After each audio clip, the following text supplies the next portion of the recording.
بسم اللہ الرحمن الرحیم۔ ایم ایس نیوز HD5 کی ناظرین السلام علیکم۔ امید ہے کہ آپ لوگ سب خیریت سے ہوں گے۔ آج کا جو مین ٹاپک ہے وہ ہے کہ جو قومی اسمبلی کے اپوزیشن کے بعد اب سینٹ کا بھی اپوزیشن بن گیا، وہ کون ہے اس کی تفصیلات آپ لوگوں کے ساتھ شیئر کرتے ہیں۔ سب سے پہلے بتائیں کہ محمود اچکزئی کے بعد علامہ ناصر صاحب جو ہیں، جو واد مسلم سے جماعت سے ان کو جو عمران خان نے نامزد کیا تھا، وہ اب سینٹ کا اپوزیشن لیڈر بن گئے۔ پہلے سینٹ کا جو اپوزیشن تھا وہ شبلی فراز تھا۔ یہ واحد شخص ہے جو علامہ ناصر صاحب ہیں، اس جو سینٹ سے بنے ہیں، جو PTI کے ساتھ اتحاد ہے۔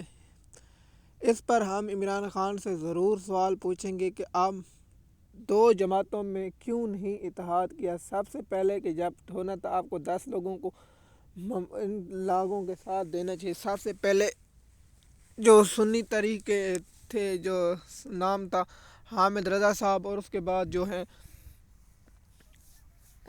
علامہ ناصر صاحب اور محمود اچکزئی، تو بعد میں ان دونوں کے ساتھ علاقہ اور جو اختر تھا اس کی پارٹی کے جو بلے باز، کیوں اتحاد کیا؟ سب سے بڑی یہی غداری برسٹر گور کی تھی، اور بہت بڑی غداری تھی۔ اس پر عمران خان اس کو فارغ کرتے۔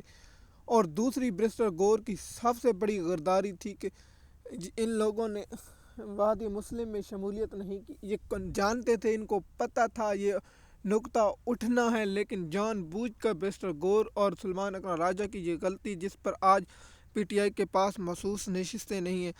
تو اس لیے ہم یہ سوال پوچھتے رہیں گے، لیکن آج سینٹ کا اپوزیشن بن کے کیا PTI کے یہ کامیابی ہے؟ میری ذاتی رائے کوئی کامیابی نہیں ہے۔ یہ ان کو کرنا تھا، کیونکہ بڑا عرصہ ہو چکا تھا اپوزیشن لیڈر نہیں بنایا جا رہا تھا۔ کیا ان دونوں کو اپوزیشن لیڈر بننے کے بعد کیا یہ عمران خان سے ملاقات کھلوا پائیں گے؟ سب سے بڑا یہ سوال ہے، کیا یہ لوگ انٹرنیشنل میڈیا کو جواب دیں گے؟ میں حیران ہوں کہ PTI میں کوئی ایسا لیڈر نہیں ہے جو اپوزیشن لیڈر بن سکے اور عمران خان کے لیے آواز اٹھا سکے اور انٹرنیشنل میڈیا پر ٹاکنگ کرے اور ملک کے تمام سفارت خانوں سے ملاقات کی جائے۔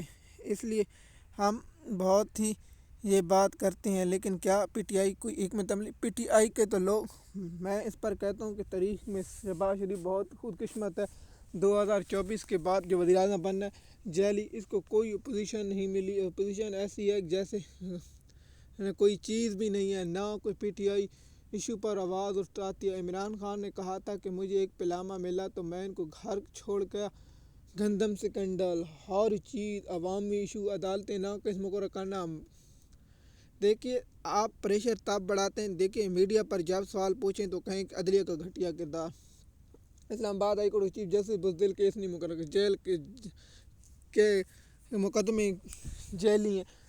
ان کے پاس نہ کوئی سینس ہے، نہ کچھ ہے۔ دیکھیے، آپ کہیں سوچ رہے ہوں گے کہ میں کہہ رہا ہوں کہ یہ ایسا کرنا چاہیے، تو یہ کیسے ہو سکتا ہے؟ دیکھیے، آپ ایک چیز کو ٹیکنیکل سمجھیں۔ مثال کے طور پر آپ چیز کو بار بار دہرائیں گے تو لوگوں کے ذہن میں آپ ایک ہی رٹ لگا رہے کہ عمران خان کے کیس مقرر کیوں نہیں۔ اس کا مطلب ہے جج ڈرے ہوئے ہیں۔ اگر کیس میں کچھ ہوتا تو جج مقرر کرتے۔ یہ نقطہ آپ اٹھائیں اور روزانہ کی بنیاد پر بحث کریں، تاکہ انٹرنیشنل میڈیا، لوکل میڈیا، ہر جگہ، قومی اسمبلی میں، صوبائی اسمبلی میں، KP کے اسمبلی میں قرارداد منظور کریں کہ عمران خان کے کیس مقرر نہیں ہو رہے۔ یہ عدلیہ کا گھٹیا کردار ہے۔ میں حیران ہوں، ان کے پاس اتنی طاقت ہے، اس طاقت کا استعمال بھی نہیں جانتے۔ امت مسلمہ کی جو اس وقت سب سے بڑی پارٹی ہے مسلم دنیا کی، وہ PTI ہے، لیکن ان کے جو لیڈر ہیں برسٹر گور جیسا گھٹیا کردار، جو عمران خان کی رہائی کے لیے آواز نہیں اٹھاتا، نہ اس کے لیے کچھ اقدامات کرے، یہ سب سے بڑا ہی گھٹیا پن ہے۔ دیکھیے، ہم نے تو پہلے بھی کہا تھا کہ یہ لوگ عمران خان کی رہائی نہیں چاہتے۔ اب جو سینٹ کا اپوزیشن اور قومی اسمبلی کا اپوزیشن بن گئے، کیا یہ لوگ عمران خان کی رہائی کے لیے کوئی اہم اقدام کریں گے؟ جواب ہے نہیں۔ جب تک پاکستان کی عوام اور پاکستان کے لوگ نہیں نکلیں گے تو یہ عمران خان کی رہائی نہیں کرا سکیں گے۔ MS نیوز کی ناظرین، آپ سوچ رہے ہوں گے کہ عمران خان کی رہائی کیسے ممکن ہے؟ انشاءاللہ آپ روزانہ کی بنیاد پر یا ایک دو دن بعد ہم مکمل سیریل بنائیں گے جو عمران خان کی رہائی اور عمران خان کو کیسے پاکستانی قوم رہا کرا سکتی ہے، پاکستانی قوم کے پاس کون سے آپشن موجود ہیں۔ اب عوام کو یہ ثابت کرنا ہوگا۔ ایم ایس نیوز کی ناظرین، مزید معلومات کے لیے آپ ہمارے یوٹیوب چینل پہ، تاکہ آپ کو اپڈیٹ ملتی رہے۔ شکریہ۔